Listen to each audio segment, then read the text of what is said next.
Itinapon sa labas ng sariling tahanan sa gitna ng dilim. Habang nagdiriwang ang kanyang ama, kasama ang ahas na si Serafina, si Marisol ay namamalimos ng habag. Wala kang kwentang anak, ang masakit na deklarasyon ni Lisandro. Ngunit ang munting puso ay hindi susuko. Babangon ang katotohanan mula sa abo ng mga alaala. Hanggang kailan magbubulag-bulagan ng ama bago tuluyang mawala ang lahat? Wala kang kwentang anak, Marisol. Isang malaking malas at pabigat ka lang sa buhay ng papa mo. Simula nang mamatay ang nanay mo. Ang boses ni Serafina ay kasing talas ng patalim na humihiwa sa katahimikan ng malawak na hardin. Walang bakas ng awa sa kanyang mga mata habang nakatingin sa maliit na batang nakatayo sa harap ng malaking bakal na gate ng mansyon. Ang ulan ay nagsisimula nang pumatak, malamig at malupit. Ngunit hindi nito mapapantayan ang ginaw na dahan-dahang gumagapang sa puso ng bata. Sa mga sandaling iyon, mahigpit na hawak ni Marisol ang isang kumpol ng puting daisy. Maingat niya itong binalot sa lumang plastik para hindi mabasa. Ngayong araw ang anibersaryo ng pagkamatay ng kanyang ina. At buong hapon siyang naghintay sa ilalim ng init ng araw para lamang makapitas ng mga bulaklak na ito mula sa maliit na sulok ng hardin na hindi pa naabot ng lupit ni Serafina. Ito ang munting regalo niya para sa kanyang papa. Sa pag-asang sa pamamagitan ng mga bulaklak na ito, maaalala ni Lisandro ang ngiti ng kanyang yumaong asawa at muling mapansin ang anak na matagal na niyang kinalimutan. Ngunit sa isang mabilis na pagkilos, hinablot ni Serafina ang mga bulaklak mula sa nanginginig na kamay ni Marisol. Ang marahas na paggalaw ng kanyang mga daliri ay nagresulta sa paglipad ng mga puting talulot sa hangin bago ang mga ito ay tuluyang bumagsak at nahulog sa maputik na lupa. Walang pakundangan itong tinapakan ni Serafina. Gamit ang kanyang mamahaling sapatos, idiniin ang bawat bulaklak sa putik hanggang sa maging kulay kape ang dating busilak na kaputian nito. Tila tumigil ang pag-ikot ng mundo para kay Marisol. Ang sakit na naramdaman niya ay hindi nagmula sa pagkakahablot ng kanyang kamay, kundi sa pagkakita sa tanging bagay na nag-uugnay sa kanya sa alaala ng kanyang ina na dinudurog sa harap niya. Naramdaman niya ang pagsikip ng kanyang lalamunan, tila may malaking bara na pumipigil sa kanyang paghinga. Ang kanyang mga kamay ay nanigas sa kanyang gilid, at ang bawat patak ng ulan sa kanyang mukha ay humahalo sa mga luhang hindi niya mapigilang kumawala. Gusto niyang sumigaw, gusto niyang bawiin ang mga bulaklak, ngunit ang kanyang katawan ay tila naging isang estatwa ng pighati. Umiyak ka, sige. Ipakita mo sa papa mo mamaya kung gaano ka kadrama. Pagpapatuloy ni Serafina habang inaayos ang kanyang buhok na parang walang nangyari. Don't you dare tell him about this, or else alam mo kung anong mangyayari sa huling litrato ng nanay mo na itinatago mo sa ilalim ng unan mo. Intindido? Narinig ni Marisol ang ugong ng makina ng sasakyan mula sa malayo.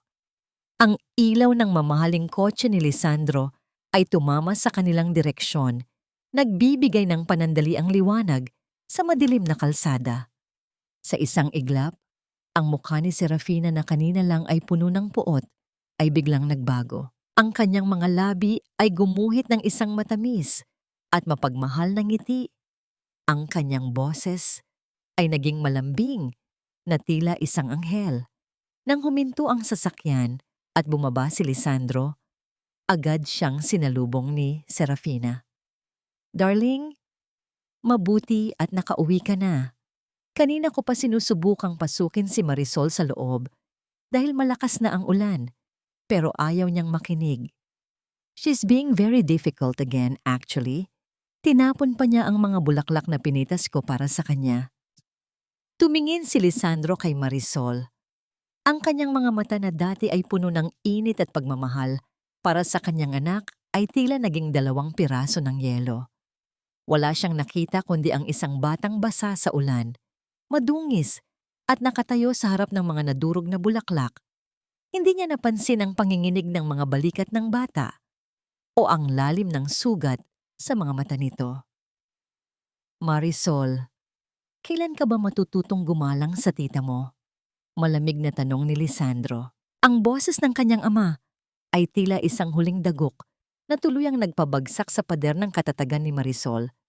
Pumasok ka na sa loob. Huwag mo kaming bisitin sa gabi na ito. I have a big meeting tomorrow and I don't need your tantrums. Ni hindi lumapit si Lisandro para hawakan ang kamay ng anak o alamin kung bakit ito umiiyak. Naglakad siya papasok sa mansyon habang nakaakbay kay Serafina na lumingon pa ng sandali kay Marisol at nagpakita ng isang mapanuyang na ngiti sa dilim. Naiwan si Marisol na mag-isa sa ilalim ng malakas na buhos ng ulan. Ang dilim ng gabi ay tila naging isang malaking kumot na bumabalot sa kanyang maliit na katawan. Tumingin siya sa kanyang mga paa, sa mga puting daisy na ngayon ay bahagi na ng putik tulad ng kanyang mga pangarap na muling mahalin ng kanyang ama. Sa loob ng kanyang isipan, isang tanong ang paulit-ulit na umaalingaw-ngaw. Mas masakit pa sa anumang sampal na natanggap niya. Papa, hindi mo ba talaga natatandaan na ngayong gabi nawala si Mama? O sadyang kinalimutan mo na rin ako kasabay ng paglimot mo sa kanya? Dahan-dahan siyang pumasok sa loob ng mansyong tila naging isang malaking nicho. Ang bawat hakbang niya ay nag-iiwan ng bakas ng putik sa mamahaling carpet. Ngunit mas malalim ang bakas ng pighati na iniiwan ng bawat pintig ng kanyang puso. Nang makarating siya sa kanyang silid, ang unang nakita niya ay ang kanyang maliit na mesa kung saan nakalagay ang frame ng litrato ng kanyang ina. Ngunit ang kanyang puso ay tila huminto sa pagtibok nang makita ang sinapit ng litrato. Ang mukha ng kanyang ina ay hindi na makilala dahil sa mga pulang guhit ng lipstick na sadyang idinaan doon. Tila isang madugong marka ng paglapastangan. Isang matalim na sakit ang gumuhit sa kanyang dibdib. Hindi na siya makahinga. Ang bawat sulok ng silid ay tila sumisikip. Sumasakal sa kanya sa katotohanang siya ay bilanggo sa isang lugar na dapat ay kanyang tahanan. Hindi ko na kayang sikmuraan ang pananatili mo rito, Estela. Masyado mo nang ginagawang miserable ang buhay ng anak ko dahil sa mga maling kwento mo tungkol sa nakaraan. Ang boses ni Serafina ay umalingaw-ngaw sa malinis na kusina. Bawat salita ay tila isang talsik ng asidong nagpapasunog sa dangal ng matandang Voem. Si Lola Estela, na halos 3 dekada nang nagsisilbi sa pamilya ni Lisandro, ay nakatayo lamang habang nanginginig ang mga kamay na may hawak pang sandok. Naghahanda siya ng paboritong tsampurado ni Marisol para sana gumaan ang loob ng bata matapos ang malupit na gabi. Ngunit ang bawat patak ng tsokolate sa kumukulong kaldero ay tila naging simbolo ng pait na paparating. Sa itaas ng hagdan, nakasilip si Marisol. Ang kanyang mga mata ay mugto pa rin mula sa magdamag na pag-iyak habang yakap ang nadungisang litrato ng kanyang ina. Ang makitang kinakaharap ng kanyang paboritong lola, ang galit ni Serafina ay nagdulot ng panibagong pagsikip sa kanyang dibdib. Nais niyang tumakbo pababa. Nais niyang protektahan ang tanging tao na tunay na nakakakita sa kanyang sakit, ngunit ang kanyang mga paa ay tila nakabaon sa semento ng takot. Ma'am Serafina, wala po akong ginagawang masama. Ang mahinang sagot ni Lola Estela, ang boses ay puno ng pagsusumamo. Ang tanging hangad ko lang ay alagaan si Marisol. Lalo na't kailangan niya ng kalinga ngayon. Kalinga o paglalason sa isipan? Mabilis na hirit ni Serafina. Sinasabi mo sa kanya na ako ang dahilan ng paghihirap niya. Pinapalabas mo na masamang ina ako. Darling, tignan mo ito. Sakto namang pagbaba ni Lisandro mula sa itaas. Maayos na ang suot para sa trabaho, ngunit halata ang pagod sa kanyang mukha. Agad na lumapit si Serafina sa kanya. Ang mga mata ay biglang nagtubig at ang boses ay naging malambing na may halong pighati. Lisandro, I tried to be patient, pero hindi ko na kaya ang pambabastos ni Estela. Nakita ko siyang kinakausap si Marisol kanina. Sinasabing wag makikinig sa akin dahil mang-aagaw lang daw ako sa bahay na ito. Tumingin si Lisandro kay Lola Estela, ang matanda na nagpalaki sa kanya, na nagpunas ng kanyang mga luha noong bata pa siya. Ay tila naging isang estranghero sa kanyang paningin dahil sa mga salita ni Serafina. Ang pagod at ang pagnanais ng katahimikan sa loob ng bahay ang nagtulak sa kanya na piliin ang madaling landas. Estela, totoo ba ito? Ang tanong ni Lisandro. Ang boses ay mabigat at puno ng pagkadismaya. Lisandro, iho, kilala mo ako. Hinding-hindi ko gagawin. Enough! Putol ni Lisandro. Ang bawat salita niya ay tila isang malaking pader na tuluyang humarang sa pag-asa ni Marisol. I don't want any more drama in this house. Kung hindi mo kayang irespeto ang asawa ko, hindi ka na pwedeng manatili rito. Pack your things. Bibigyan kita ng sapat na separation pay, pero kailangan mong umalis bago lumubog ang araw. Ang katahimikan sa kusina ay naging kasing bigat ng isang libing. Ang tanging naririnig na lamang ay ang mahinang paghikbi ni Marisol mula sa itaas na hagdan. Isang tunog na hindi umabot sa pandinig ng kanyang ama dahil sa mabilis na pag-alo ni Serafina rito. I'm sorry, darling, but we need to do this for Marisol's stability. Bulong ni Serafina habang nakasandal sa balikat ni Lisandro. Masyado siyang nalilito dahil sa mga sinasabi ng matandang yan. This is for her own good. Hapon na nang makita ni Marisol si Lola Estela, nabitbit ang kanyang lumang maleta sa may gate. Walang nakatingin dahil abala si Serafina sa pagpili ng bagong kurtina sa sala habang si Lisandro ay nasa opisina pa. Mabilis na tumakbo ang bata palabas.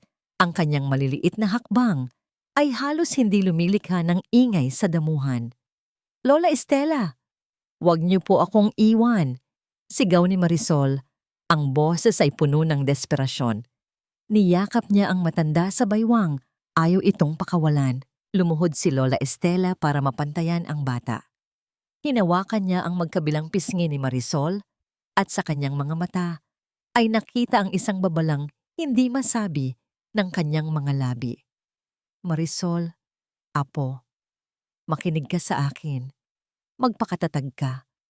Huwag mong hahayaan na mawala ang kabutihan sa puso mo kahit anong gawin nila. Tandaan mo, palaging nasa tabi mo ang iyong mama. Pero paano po ako? Wala na po akong kakampi. Hikbi ni Marisol. May kinuha si Lola Estela mula sa kanyang bulsa. Isang maliit na balot ng mga buto ng bulaklak. Ibaon mo ito sa lupa sa likod ng hardin, doon sa lugar na hindi nila napupuntahan. Alagaan mo ito hanggat may tumutubo, may pag-asa. At tandaan mo, Marisol, darating ang araw na magigising din ang papa mo. Isang itim na sasakyan ang huminto sa labas ng gate para sunduin ang matanda. Sa huling pagkakataon, naramdaman ni Marisol ang mainit na yakap ni Lola Estela bago ito tuluyang pumasok sa loob. Habang dahan-dahang lumalayo ang sasakyan, naramdaman ni Marisol ang isang matinding lamig na hindi nanggagaling sa hangin. Tumingin siya sa malaking mansyon sa kanyang likuran. Ang bawat bintana ay tila mga matang nakamasid, malamig at mapanghusga. Sa gitna ng katahimikan ng hardin, narinig niya ang pag-ikot ng susi sa gate, ang tunog ng kanyang tuluyang pagkabilanggo. Wala na si Lola Estela. Wala na ang kanyang tanging proteksyon. At sa dilim ng pasilyo ng mansyon, nakita niya ang anino ni Serafina na nakatayo sa balkonahe. Dahan-dahang itinaas ang kanyang baso ng wine bilang pagdiriwang sa kanyang tagumpay. Ang munting puso ni Marisol ay tila isang tuyong dahon na tinangay ng hangin. Hindi alam kung saan dadalhin, habang ang tanging hawak niya ay ang mga buto ng pag-asang ibinigay sa kanya ng isang paalam. Inumin mo ito, Marisol. Huwag kang mag-inarte dahil mahal ang mga bitaminang binibili ni Papa mo para sa'yo. Ayaw nating maging sakitin ka, di ba? Ang boses ni Serafina ay kasing tamis ng pulot. Ngunit para kay Marisol, bawat salita nito ay tila isang babala. Nakatayo ang kanyang ina-inahan sa tapat ng kanyang kama. Hawak ang isang baso ng gatas at isang kulay rosas na tableta. Sa labas, ang sikat ng araw ay pilit na sumisilip sa makakapal na kurtina, ngunit sa loob ng silid na yon, ang hangin ay tila laging mabigat at mahirap lang hapin. Simula nang umalis si Lola Estela, si Serafina na ang personal na nag-aasikaso sa pagkain ni Marisol. Ang dating masustansyang almusal ay napalitan ng mga mapapait na inumin at mga tabletang ayon kay Serafina ay pampalakas ng katawan. Ngunit sa halip na lumakas, naramdaman ni Marisol na unti-unting ninanakaw ang kanyang sigla. Dahan-dahang inabot ng bata ang baso. Ang kanyang mga kamay ay bahagyang nanginginig.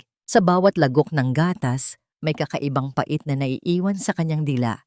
Isang lasa na tila pilit na itinatago ng tamis ng asukal. Pagkatapos ng ilang minuto, naramdaman ni Marisol ang pamilyar na bigat sa kanyang mga talukap. Ang mundo ay nagsimulang gumiwang. Ang mga gamit sa kanyang silid ay tila dahan-dahang lumalayo at nagiging malabo, tulad ng isang panaginip na hindi niya matakasa.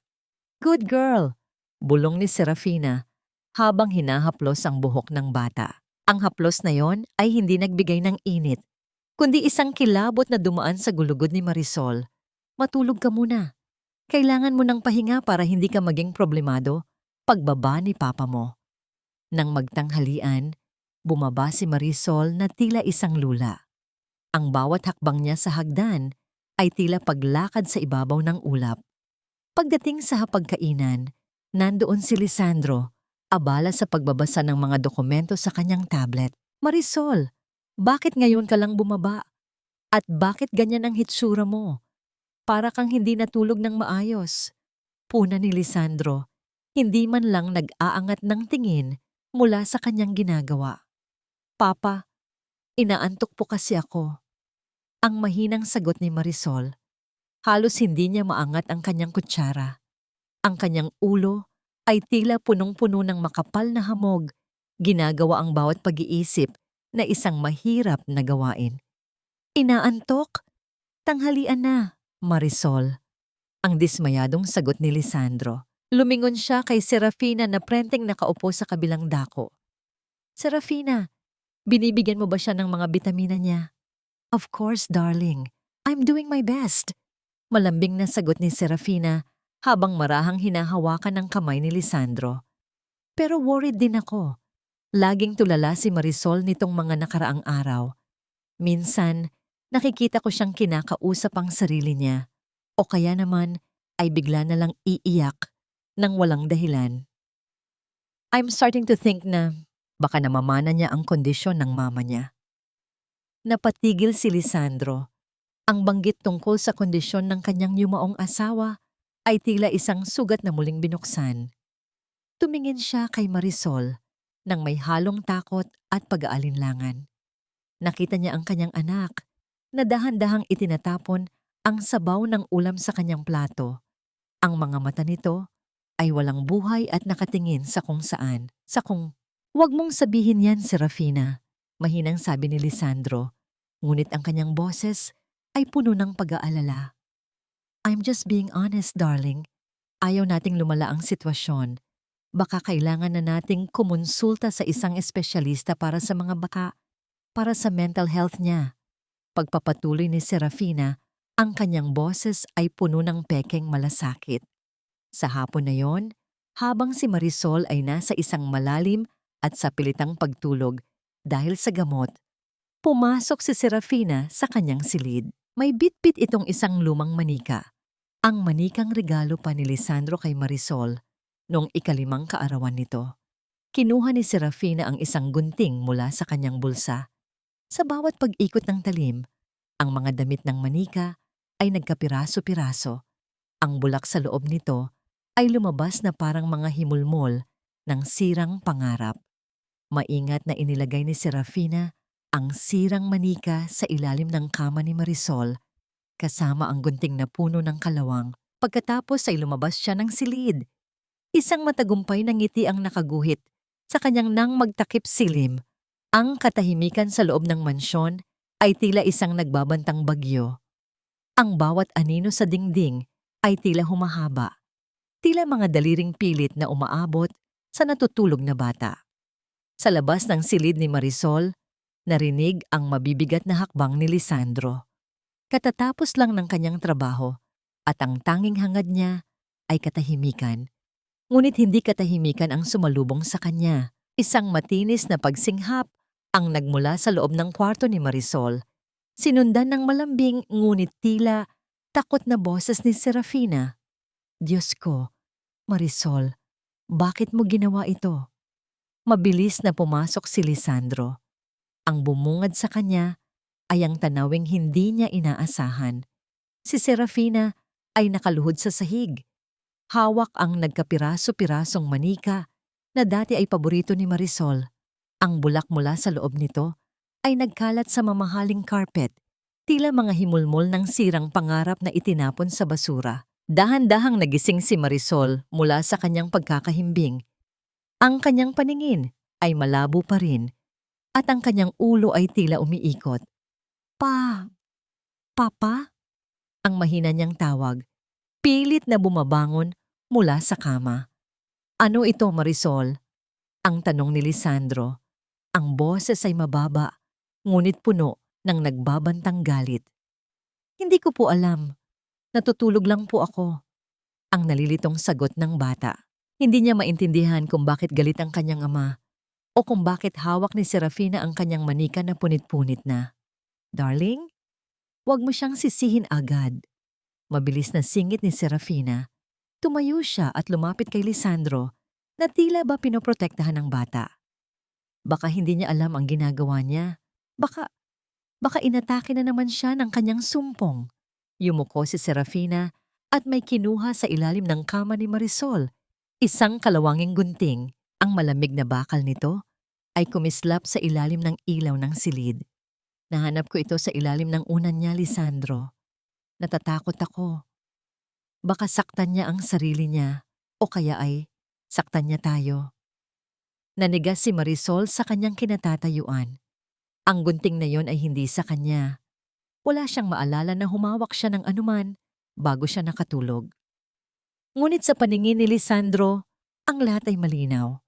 Ang gulo sa silid, ang sirang manika, at ang gunting na tila ebidensya ng isang mabuhay na isipan. Marisol, bakit mo kailangang magsinungaling?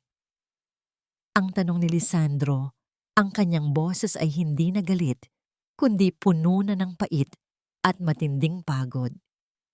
Binibigay ko ang lahat sa iyo, pero bakit ka nagiging ganito? Bakit mo kailangang sirain ang mga bagay na mahalaga sa iyo? Hindi po ako ang gumawa niyan, Papa. Maniwala po kayo sa akin. Ang pagsusumamo ni Marisol. Sinubukan niyang lumapit sa kanyang ama, ngunit ang kanyang mga binti ay tila gawa sa jelly dahil sa epekto ng gamot. Nadapa siya sa sahig. Ang kanyang mga kamay ay bumaon sa nagkalat na bulak ng manika. Hindi siya tinulungan ni Lisandro. Nanatili itong nakatayo, tila isang hukom na nagbabana ng hatol. Sa kanyang isipan, ang mga salita ni Serafina ay unti-unti nang nagiging katotohanan. Natatakot siya na ang kanyang anak ay tuluyan nang nawawala sa kanya, tulad ng pagkawala ng kanyang asawa. Serafina, itago mo ang lahat ng matatalim na bagay sa bahay na ito. Ang huling utos ni Lisandro bago ito tumalikod. At tawagan mo ang doktor. Kailangan na niyang masuri. Hindi ko na alam kung sino ang nasa harap ko. Nang maisara ang pinto, naiwan si Marisol sa sahig. Ang kanyang mga luha ay pumatak sa sirang mukha ng manika. Sa kanyang tabi, naramdaman niya ang presensya ni Serafina na dahan-dahang yumuko para bumulong sa kanyang tainga. Ang hininga nito ay kasing lamig ng kamatayan. Sabi ko sa'yo, di ba? Walang maniniwala sa isang baliw na batang katulad mo, kahit ang sarili mong ama, diring-diri na sa'yo. Ang bawat salita ni Serafina ay tila isang karayom na unti-unting itinusok sa puso ni Marisol. Iniwan siyang duguan at walang kakayahang lumaban habang ang kadiliman ng gabi ay tuluyan nang lumalamon sa kanyang munting mundo. Ang sikat ng araw na tumatama sa bintana ng silid-kainan ay tila walang dalang init para sa nanlalamig na katawan ni Marisol. Nakaupo siya sa gilid ng mahabang mesa, pinaglalaruan ang pagkaing hindi niya magawang isubo. Ang bawat lunok niya ay tila may kasamang bubog dahil sa bigat ng hanging nakapaligid sa kanya. Sa kabilang dako, maririnig ang kalansing ng kubyertos ni Serafina na tumatama sa mamahaling plato, isang tunog na sadyang ginagawa nito upang basagin ang katahimikan. "Darling, may itatanong sana ako." Ang boses ni Serafina ay biglang naging malambing, ngunit may kalakip na kaba na tila ba hininga ng isang nagbabadya na bagyo. "Nakita mo ba ang gintong kwintas na may pendant na krus sa loob ng jewelry box ko? Iyong regalo mo noong anibersaryo natin na galing pa yata sa koleksyon ng unang asawa mo?" Napatigil si Lisandro sa pag-inom ng kape.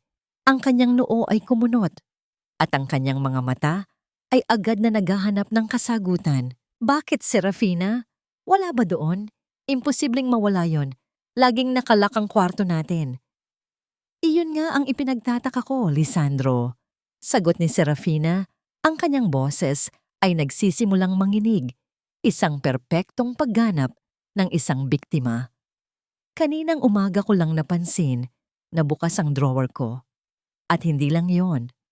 Nakita ko rin ang ilang resibo ng mga online games at mamahaling gadget sa ilalim ng basurahan sa labas ng kwarto ni Marisol." Dahan-dahang nag-angat ng tingin si Marisol. Ang kanyang puso ay nagsimulang tumibok ng mabilis, tila isang tambol na nagbababala ng panganib. "Papa, wala po akong kinukuha. Hindi ko po alam ang sinasabi ni Tita Serafina." "Tumahimik ka, Marisol." Ang boses ni Lisandro ay bumasag sa katahimikan ng silid. Tumayo siya. Ang kanyang upuan ay lumikha ng isang mahaba at nakakairitang tunog habang kumakaskas sa sahig. Ang kanyang muka ay pulang-pula sa galit. Ang mga ugat sa kanyang leeg ay tila puputok na. "Ilang beses ko bang kailangang marinig ang mga kasinungalingan mo? Noong una, ang manika mo. Ngayon, pati ba naman ang alaala ng mama mo na ibinigay ko kay Serafina? Nanakawin mo para lang sa mga walang kwentang laro? Hindi po totoo yan, Papa. Maniwala po kayo." Ang pagsusumamo ni Marisol, tumayo rin siya. Ang kanyang mga binti ay nanginginig sa takot. Nais niyang tumakbo patungo sa kanyang ama. Nais niyang hawakan ang kamay nito, ngunit ang galit na nakikita niya sa mga mata ni Lisandro ay tila isang malaking pader na naglalayo sa kanila. "Sinasabi mo bang nagsisinungaling ang asawa ko?" Patuloy ni Lisandro habang dahan-dahang lumalapit sa anak. Bawat hakbang niya ay tila isang hatol ng kamatayan para kay Marisol. Si Serafina na nagtitiis sa lahat ng sumpong mo. Si Serafina na pilit kang inuunawa kahit na pinapahirapan mo kami. Marisol, hindi kita pinalaking magnanakaw. Darling, baka naman nagamit lang niya ang pera para sa mga kaibigan niya. Alam mo naman ang mga bata ngayon, mahilig magpasikat. Ang gatong ni Serafina, ang kanyang mga kamay ay nakapatong sa kanyang dibdib habang nakatingin kay Marisol ng may mapanuyang ngiti na tanging niyang bata lamang ang nakakakita. "Huwag mo na siyang masyadong pagbuhatan ng kamay. Baka lalong lumala ang sakit niya sa isip." "Anong sakit sa isip?" "Ang tawag dito ay kawalan ng disiplina." Sigaw ni Lisandro. Sa isang mabilis na pagkilos, hinablot niya ang braso ni Marisol. Ang higpit ng kanyang pagkakahawak ay nag-iwan ng mapulang marka sa maputing balat ng bata. "Nasaan ang kwintas? Sabihin mo sa akin ang totoo bago ko malimutan na anak kita." "Wala po sa akin, Papa. Maawa po kayo." Hikbi ni Marisol. Ang kanyang mga luha ay malayang dumadaloy sa kanyang mga pisngi, humahalo sa pawis ng takot. Ang kanyang tinig ay halos pabulong na dahil sa tindi ng sakit at panghihina. Sa gitna ng kaguluhan, mabilis na lumakad si Lisandro patungo sa silid ni Marisol. Kinaladkad ang bata na tila isang gamit na walang halaga. Pagpasok sa kwarto, walang pakundangan niyang itinapon ang mga gamit mula sa cabinet. Ang mga damit ni Marisol ay nagkalat sa sahig. Ang kanyang mga libro ay nabitak ang mga pahina habang bumabagsak.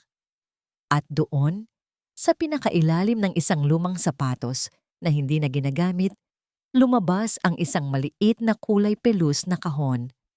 Nang buksan ito ni Lisandro, ang gintong kwintas ay kumislap sa ilalim ng ilaw, malamig, mapanghusga, at tila ebidensya ng isang kasalanang hindi naman ginawa ng bata. Ang katotohanan ay si Serafina ang naglagay nito doon habang mahimbing na natutulog si Marisol dahil sa epekto ng gamot, ngunit sa paningin ni Lisandro, ito ang huling patunay ng pagkasira ng karakter ng kanyang anak.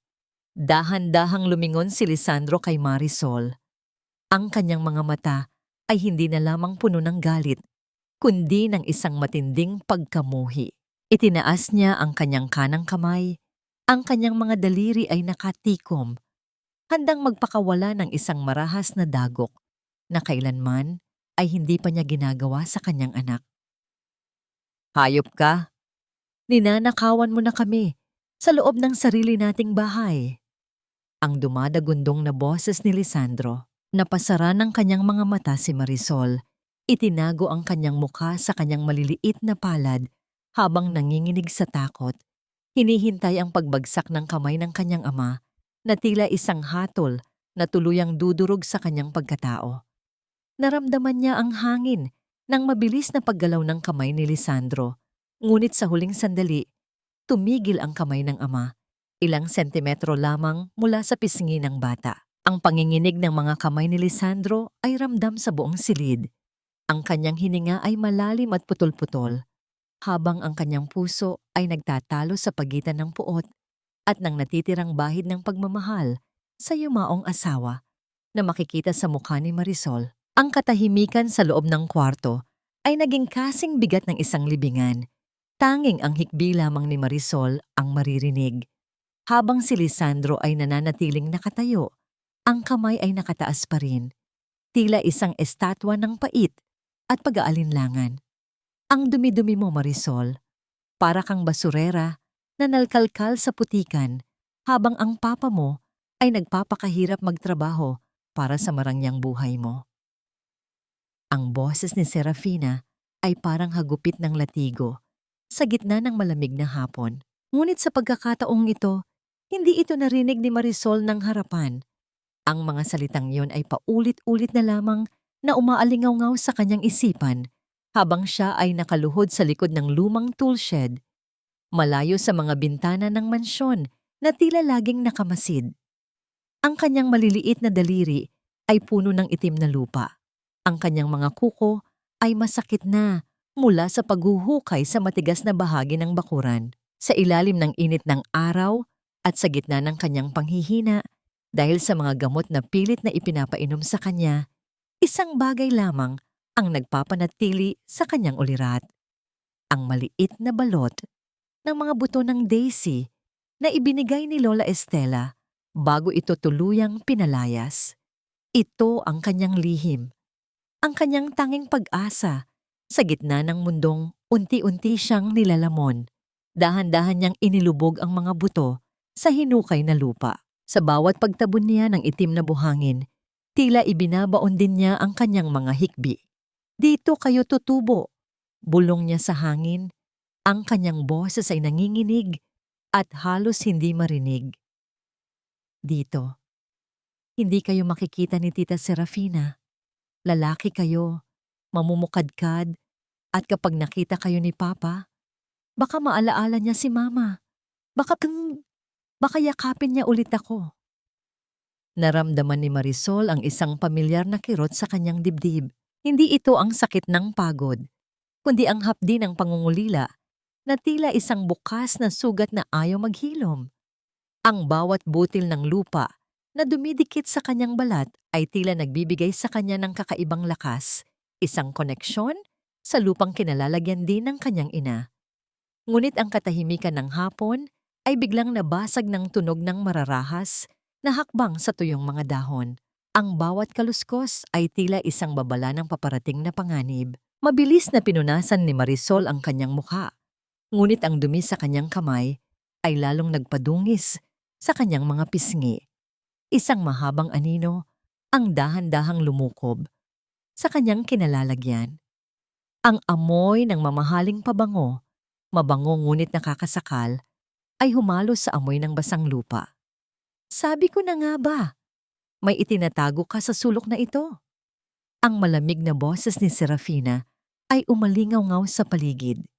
Dahan-dahang tumingala si Marisol. Nakatayo si Serafina sa kanyang harapan.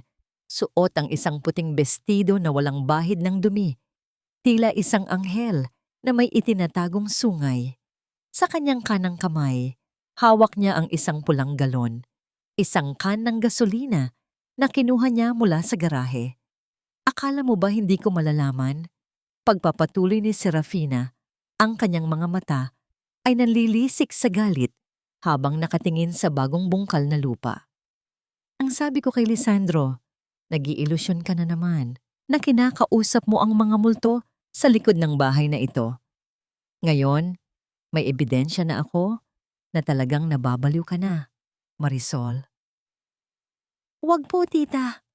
Mga bulaklak lang po yan para kay Papa.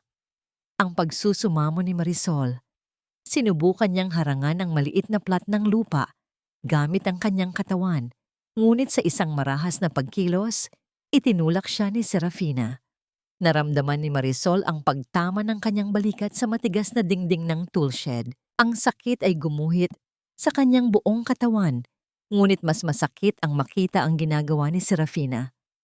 Binuksan nito ang takip ng galon. Maririnig ang lagaslas ng likido habang ibinubuhos ito ni Serafina sa ibabaw ng lupang pinaghirapan ni Marisol. Ang masangsang na amoy ng gasolina ay agad na bumalot sa hangin. Pinapatay ang bango ng pag-asa na bago pa lamang sumisibol. Walang tutubo sa bahay na ito na hindi ko pinahihintulutan. Ang banta ni Serafina, kinuha niya ang isang lighter mula sa kanyang bulsa. Ang maliit na kislap ng apoy ay sumasalamin sa kanyang mga mata, tila isang demonyong nagdiriwang sa gitna ng pagkawasak. Isang kislap lang, Marisol, at magiging abo ang lahat ng pangarap mo. Pati ang mga alaala ng nanay mo na pilit mong binubuhay. Napako ang tingin ni Marisol sa maliit na apoy na malapit na sa basang lupa. Ang kanyang hininga ay naging mabilis at putol-putol. Sa mga sandaling iyon, hindi lamang ang mga buto ng Daisy ang nanganganib na maglaho, kundi ang huling bahagi ng kanyang puso na naniniwala pa sa himala. Papa, tulong. Ang mahinang tawag ni Marisol, ngunit ang kanyang tinig ay nilamon ng hangin. Hindi man lang umabot sa loob ng mansyong, tila naging isang malaking kabaong para sa kanyang kaluluwa. Ibinaba ni Serafina ang lighter. Ang apoy ay unti-unting lumalapit sa lupang basa ng gasolina. Isang katanungan ang naiwan sa isipan ni Marisol habang nakatingin sa panganib. Kapag ba naging abo na ang lahat, makikita pa rin ba ni Papa ang katotohanan o tuluyan na siyang mabubuhay sa dilim kasama ang ahas na ito? Magsilbi itong aral sa iyo, Marisol. Ang mga pangarap ay madaling maging abo kapag hindi ka marunong sumunod sa mga taong nagpapakain sa iyo. Ang boses ni Serafina ay kasing lamig ng bakal. Walang bakas ng pag-aalinlangan habang dahan-dahang binibitawan ang liyab ng maliit na lighter. Sa isang iglap, ang kislap ng apoy ay humalik sa lupang basa ng gasolina. Hindi ito naglabas ng malakas na tunog, kundi isang mabilis na paglamon ng asul at kahel na liyab na gumapang sa ibabaw ng maliit na plot ng lupa kung saan nakabaon ang mga buto ng Daisy. Napako si Marisol sa kanyang kinalalagyan. Ang init ng apoy ay dumampi sa kanyang pisngi, ngunit ang pakiramdam niya ay tila siya ay nalulunod sa yelo. Wala siyang boses na mailabas. Ang kanyang mga kamay na kanina lang ay puno ng lupa ay nanginginig sa kanyang gilid. Pinanood niya ang bawat munting butil ng pag-asa na itinanim niya. Ang mga buto ng Daisy na pangarap niyang makitang mamukadkad para sa kanyang ama na ngayon ay nagiging uling sa ilalim ng malupit na liyab. Ngunit hindi pa doon nagtapos ang kalupitan ni Serafina. Kinuha niya mula sa kanyang bulsa ang isang piraso ng papel. Nang makita iyon ni Marisol, tila tumigil ang tibok ng kanyang puso. Ito ang tanging litrato ng kanyang ina na hindi nadumihan ng lipstick. Ang litratong itinatago niya sa loob ng kanyang medyas para hindi mahanap ni Serafina. Tita, huwag po. Maawa po kayo. Iyan na lang po ang natitira sa akin. Ang sa wakas ay pagsigaw ni Marisol. Sinubukan niyang lundagin ang apoy para bawiin ang litrato, ngunit mabilis siyang hinila ni Serafina pabalik sa pamamagitan ng kanyang buhok. Ang sakit ng pagkakahila ay hindi naramdaman ni Marisol. Ang tanging nakikita niya ay ang dahan-dahang pagbitaw ni Serafina sa litrato. Pinanood niya ang imahe ng kanyang ina, ang mga mata nitong puno ng pagmamahal at ang ngiting tila nangangako ng kaligtasan habang ito ay dahan-dahang nahuhulog sa gitna ng nagliliyab na lupa. Sa loob ng ilang segundo, ang gilid ng papel ay naging itim. Ang mukha ng kanyang ina ay dahan-dahang naging abo hanggang sa wala nang matira, kundi ang usok na tinatangay ng hangin. "Darling! Lisandro! Tulong!" Biglang sigaw ni Serafina. Ang kanyang boses ay biglang nagbago mula sa pagiging malupit patungo sa isang hysterical na tono ng pagkalinga. Narinig ang mabilis na yabag ng mga paa mula sa direksyon ng mansyon. Dumating si Lisandro na hinihingal. Ang kanyang mga mata ay nanlalaki sa takot habang nakatingin sa apoy na malapit na sa tool shed. "Anong nangyayari rito? Bakit may apoy?" Ang tanong ni Lisandro. Agad na kinuha ang hose sa malapit para patayin ang liyab. "Lisandro, salamat at dumating ka." Hikbi ni Serafina. Mabilis siyang yumakap sa braso ni Lisandro habang nanginginig ang buong katawan. Isang perpektong pag-arte ng isang taong na trauma. Nakita ko si Marisol. Hawak niya ang lighter. Sinasabi niya na gusto na niyang sunugin ang lahat dahil hindi raw niya makuha ang gusto niya. Sinubukan ko siyang pigilan, darling, pero itinulak niya ako. Tumingin si Lisandro kay Marisol. Ang bata ay nakaluhod sa tapat ng abo. Ang kanyang mga mata ay walang buhay at nakatitig sa itim na lupa kung saan huling nakita ang litrato ng kanyang ina. Ang kanyang mga kamay ay puno ng uling dahil sinubukan niyang hukayin ang abo sa pag-asang may maisasalba pa siya. "Marisol, totoo ba ito?" Ang mahinang tanong ni Lisandro.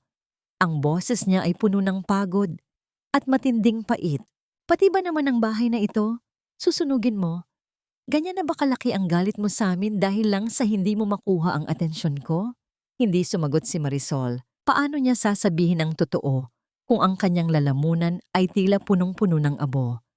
Paano niya ipagtatanggol ang sarili kung ang taong dapat ay proteksyon niya ay mas pinaniniwalaan ang mapanlinlang na luha ng iba?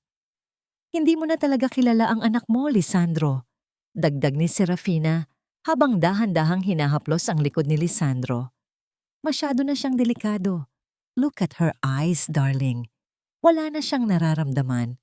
Baka sa susunod, habang natutulog tayo naman ang sunugin niya." Nanatiling tahimik si Lisandro, ngunit ang kanyang mga mata ay nagpapakita ng isang desisyong binuo ng takot at pag-aalinlangan. Lumapit siya kay Marisol, ngunit hindi para itayo ito. Dinampot niya ang can ng gasolina na nasa tabi ng bata, ang can na sadyang iniwan ni Serafina malapit sa kanya. "Pumasok ka sa loob, Marisol," ang malamig na utos ni Lisandro. "Doon ka sa kwarto sa itaas, sa attic. Huwag kang lalabas hanggat hindi ko sinasabi. Hindi ko na alam kung paano ka tutulungan, pero sa ngayon, kailangan kitang ilayo sa amin para sa kaligtasan ng lahat." Dahan-dahang tumayo si Marisol. Ang kanyang maliliit na binti ay tila gawa sa tingga. Hindi siya tumingin sa kanyang ama. Hindi rin siya tumingin kay Serafina na ngayon ay may nakaguhit na matagumpay na ngiti sa dilim. Naglakad siya patungo sa mansyon Bawat hakbang ay tila paglubog sa isang malalim na hukay. Nang makarating siya sa pintuan, lumingon siya sa huling pagkakataon sa bakuran. Ang usok mula sa abo ay dahan-dahang naglalaho sa hangin, tila ang huling hininga ng kanyang pagkabata. Isang tanong ang naiwan sa kanyang isipan habang dinaramdam ang hapdi ng uling sa kanyang mga palad.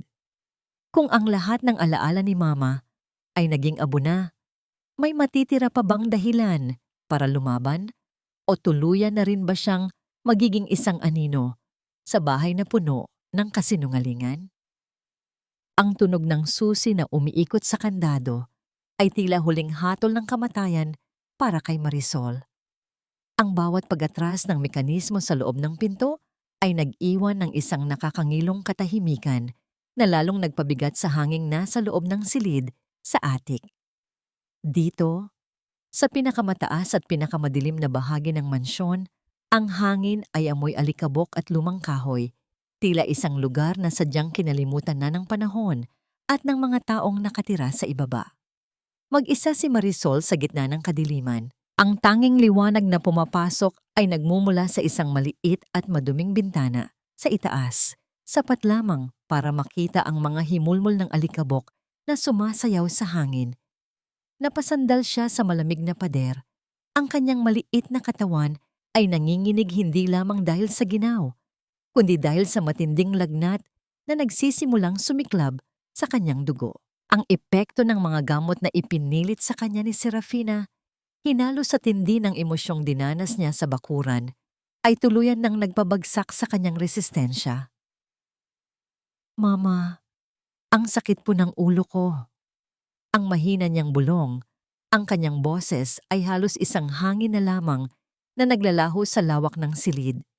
Sa kanyang tabi, sa sahig na gawa sa hindi plantsadong kahoy, nakakalat ang ilang piraso ng uling na nahulog mula sa lumang tsimenea ng attic. Dahan-dahang inabot ng kanyang nanginginig na mga daliri ang isang itim na piraso. Sa gitna ng kanyang delirium at pagkahilo, nagsimulang gumalaw ang kanyang kamay sa puting dingding na puno ng amag. Hindi siya sumusulat ng mga salita. Sa halip, iginuhit niya ang kanyang katotohanan.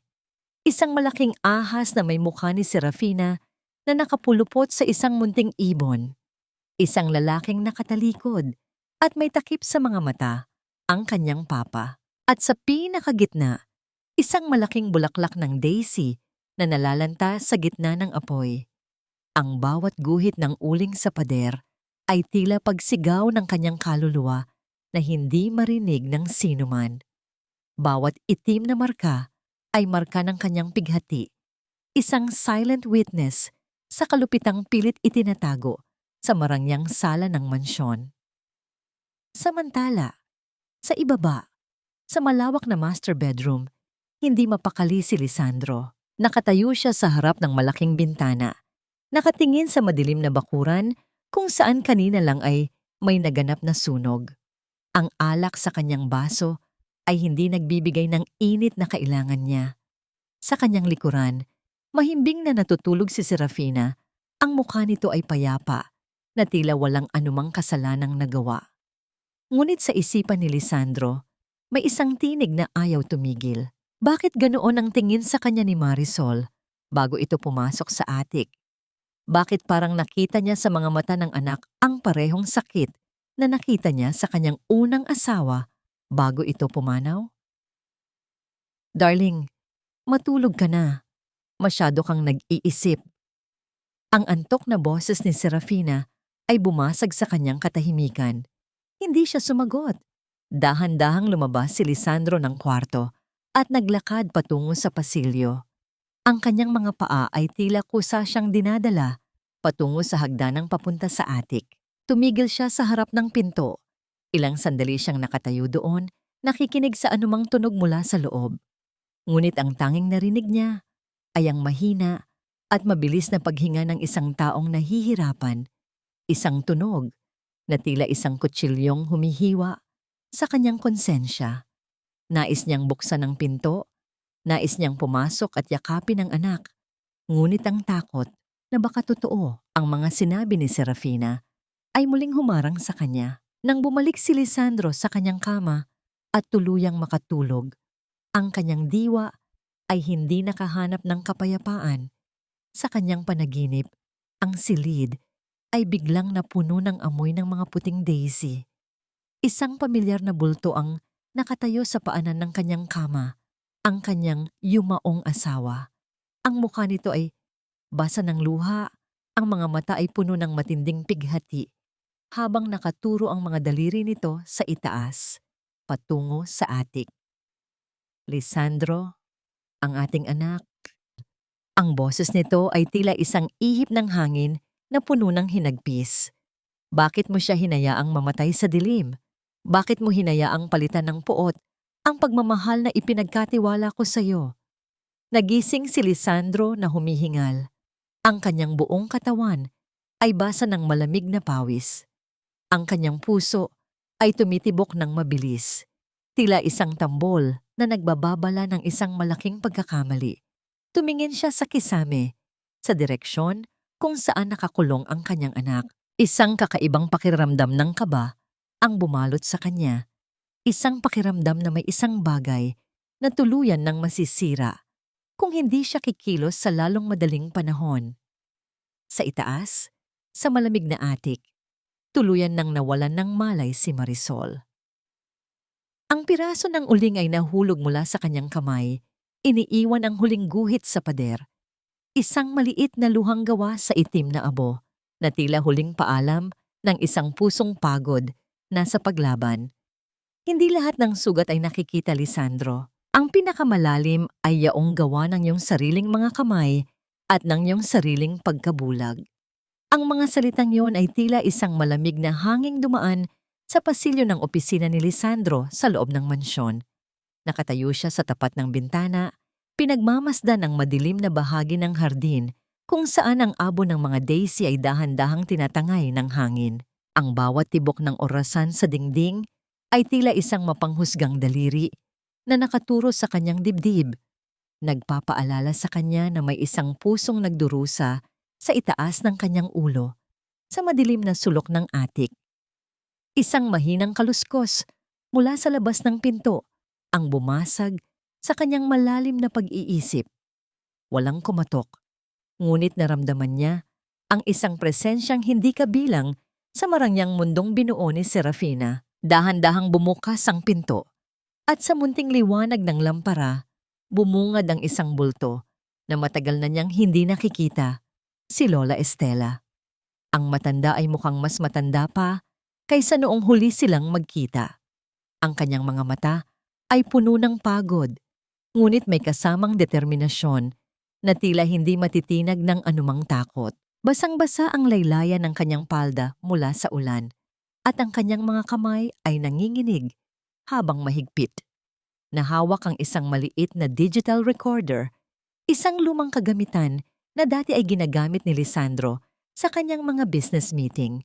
Lisandro, iho, patawarin mo ako sa aking pagpasok ng walang pahintulot. Ang boses ni Lola Estela ay puno ng pait at pagsusumamo. Ngunit hindi ako makakaalis nang hindi ko na ibibigay sa iyo ang katotohanang pilit mong tinatakpan ng iyong mga mata. Estela, bakit ka narito? Sinabi ko na sa iyong hindi ka na pwedeng bumalik dito. Ang sagot ni Lisandro. Ang kanyang boses ay nanginginig sa pagitan ng galit at isang kakaibang kaba.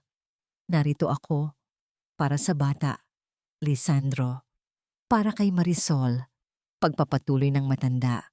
Lumapit siya sa lamesa at inilapag ang maliit na aparato. Pinagbintangan mo ang iyong anak na baliw, na magnanakaw, na mamatay sunog. Ngunit pakinggan mo ito. Pakinggan mo ang boses ng ahas na pinatuloy mo sa iyong buhay, ang babaeng dahan-dahang pumapatay sa alaala ng iyong asawa at sa buhay ng iyong anak.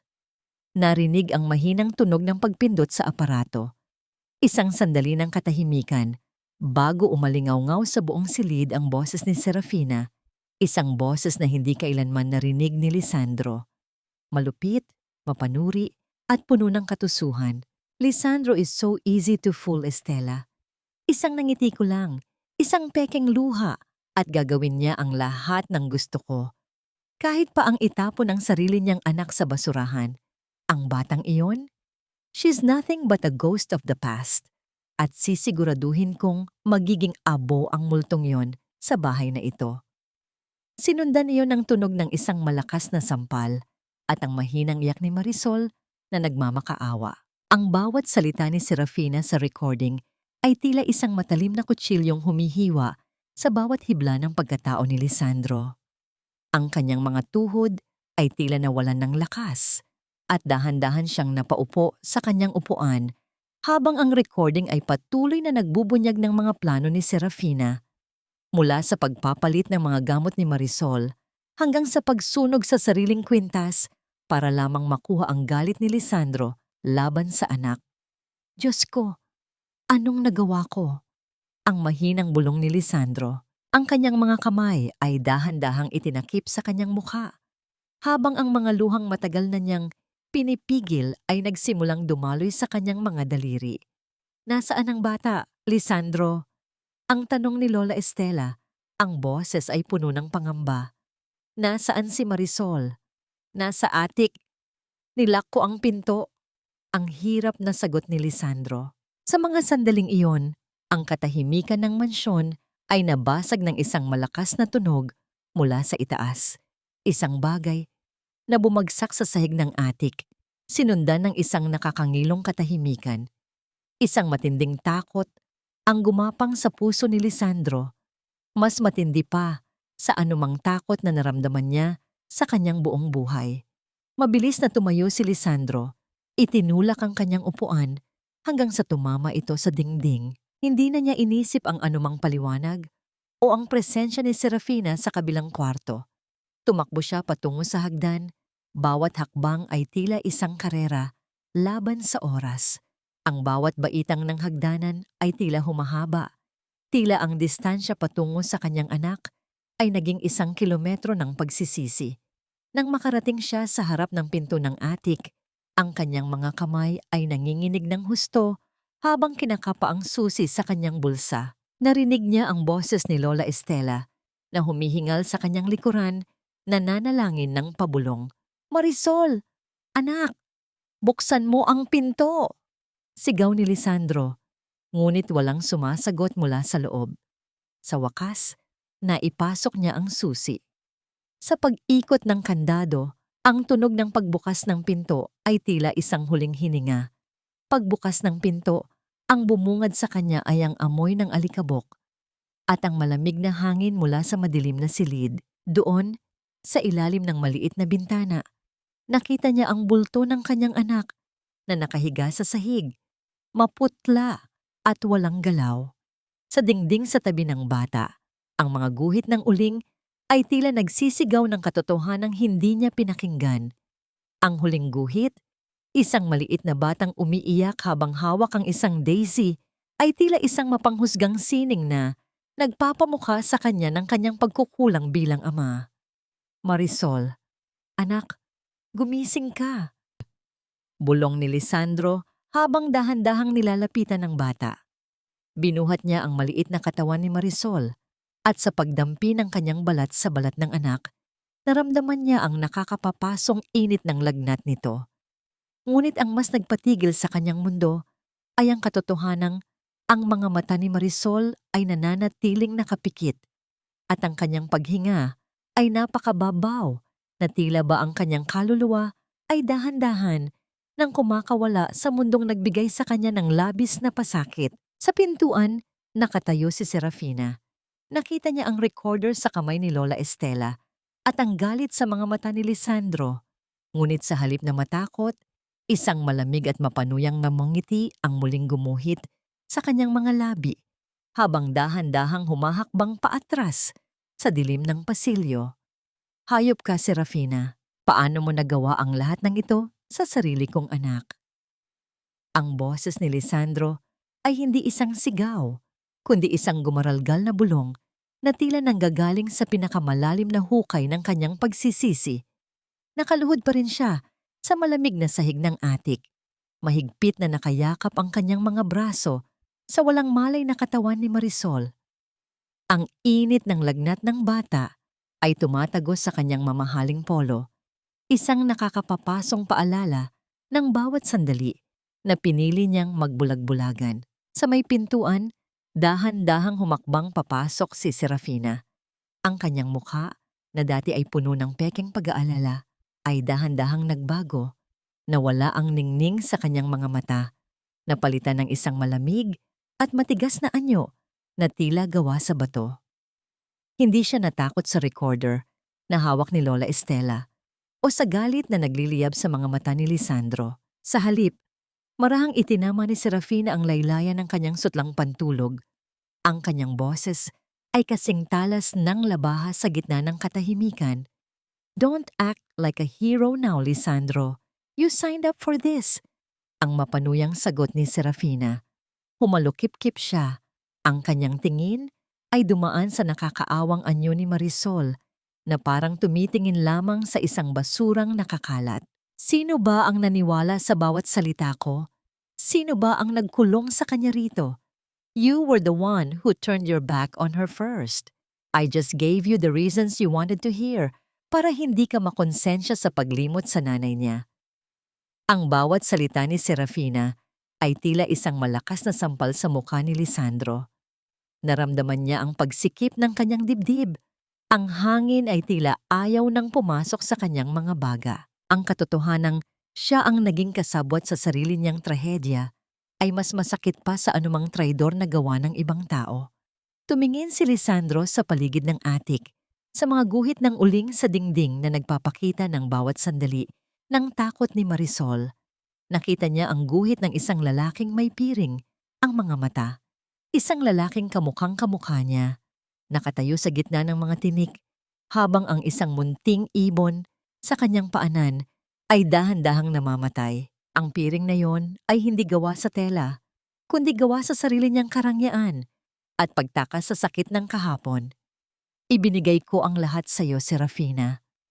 Ang nanginginig na sigaw ni Lisandro, ang kanyang boses ay tila isang sugatang hayop na naghahanap ng katarungan. "Pinatira kita sa bahay na binuo namin ng asawa ko. Pinagkatiwala ko sa iyo ang huling alaala niya. Ang anak ko! Ngunit ginawa mo siyang bilanggo sa sarili naming tahanan." Humakbang ng mas malapit si Serafina. Ang kanyang sapatos ay lumilikha ng tuyong tunog sa maalikabok na sahig. Yumuko siya ng bahagya, sapat lamang para masilip ang namumutlang mukha ni Marisol. "Because she reminds you of her, Lisandro. Inggit na inggit ako sa bawat pagkakataon na tumitingin ka sa kanya at nakikita mo ang multo ng asawa mo. Kaya binura ko siya. Binura ko ang lahat ng bakas niya sa bahay na ito. At ikaw ang humahawak ng pambura para sa akin." "Tama na, Serafina." Ang sigaw ni Lola Estela mula sa likuran. Ang matanda ay tila nabuhayan ng lakas. Ang kanyang mga kamay ay hindi na nanginginig habang nakaturo sa mapanlinlang na babae. Ang katarungan ay hindi natutulog. Maririnig ng buong mundo ang boses mo sa recorder na ito. Hindi mo na maloloko ang sinuman. Isang malamig na tawa ang pinakawalan ni Serafina. Isang tunog na walang bahid ng saya, kundi purong panunuya. "Go ahead, Estela. Isumbong niyo ako sa pulis. Ipakulong niyo ako. But remember this, Lisandro. Sa bawat gabi na nakakulong ang anak mo rito, habang tayo ay masayang naghahapunan, ikaw ang tunay na kriminal. You failed her. At kahit mabulok ako sa kulungan, hinding-hindi mo mabubura ang katotohanang mas pinili mong maniwala sa isang estranghero kaysa sa sarili mong dugo." Tila isang malakas na dagundong ng kulog ang naramdaman ni Lisandro sa kanyang dibdib. Hindi na siya sumagot. Dahan-dahan niyang binuhat si Marisol. Ang munting ulo ng bata ay nakasandal sa kanyang balikat. Walang malay at tila isang tuyong dahon na anumang sandali ay tatangayin ng hangin. Bawat hakbang ni Lisandro palabas ng atik ay tila paglakad sa ibabaw ng nagbabagang uling ng pagsisisi. "Lumayas ka sa bahay na ito, Serafina." Ang huling utos ni Lisandro. Ang boses niya ay kasing lamig ng kamatayan. "Huwag mo nang hihintayin na dumating ang mga awtoridad. Kung may natitira ka pang hiya, huwag mo nang hayaang makita ko pa ang anino mo. Dahil isinusumpa ko Hinding-hindi mo na muling madudungisan ang buhay namin. Hindi na lumingon si Lisandro. Habang pababa siya ng hagdan, naramdaman niya ang mabilis na pagtibok ng puso ni Marisol laban sa kanyang dibdib. Isang mabuhay na pintig na tila humihingi ng tulong. Ang bawat hakbang niya sa makapal na carpet ng mansyon ay tila nagpapaalala sa kanya ng bawat kasinungalingang pinaniwalaan niya. Nang makarating sila sa sala, ang malaking portrait ng kanyang yumaong asawa ay tila nakatingin sa kanya ng may matinding pighati. Napahinto si Lisandro, ang kanyang mga luha ay muling pumatak sa pisngi ni Marisol. "Patawarin mo ako, anak. Patawarin mo si Papa."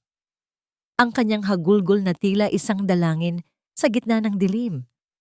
Ngunit ang katahimikan ng mansyon ay nabasag nang biglang maramdaman ni Lisandro ang paninigas ng katawan ni Marisol. Ang munting kamay ng bata ay tila humigpit sa kanyang polo. At sa isang sandali, ang paghinga nito ay naging putol-putol at mabilis. Ang lagnat na kanina lang ay nakapapaso ay tila naging isang apoy na tuluyan ng tumutupok sa munting buhay ng bata. Lisandro, ang bata, hindi na siya makahinga. Ang natatarantang sigaw ni Lola Estela. Sa gitna ng malawak na sala, sa ilalim ng portrait ng kanyang ina, ang munting buhay ni Marisol ay tila dahan-dahan ng kumakawala. Ang bawat segundo ay naging isang labanan sa pagitan ng buhay at kamatayan. Habang si Lisandro ay nakatayo sa gitna ng kanyang marangyang mansyon, isang milyonaryong walang kapangyarihang pigilan ang paglaho ng tanging kayamanan na tunay na mahalaga sa kanya. Ang haginit ng sirena ng ambulansya ay tila isang matalim na hiyaw na bumabasag sa katahimikan ng madaling araw. Sa loob ng sasakyan, mahigpit na hawak ni Lisandro ang malamig na kamay ni Marisol. Ang bawat paggalaw ng sasakyan ay tila isang paalala ng bawat segundong ninakaw sa buhay ng kanyang anak. Ang puting ilaw sa loob ng ambulansya ay nagpapakita ng bawat guhit ng paghihirap sa mukha ng bata.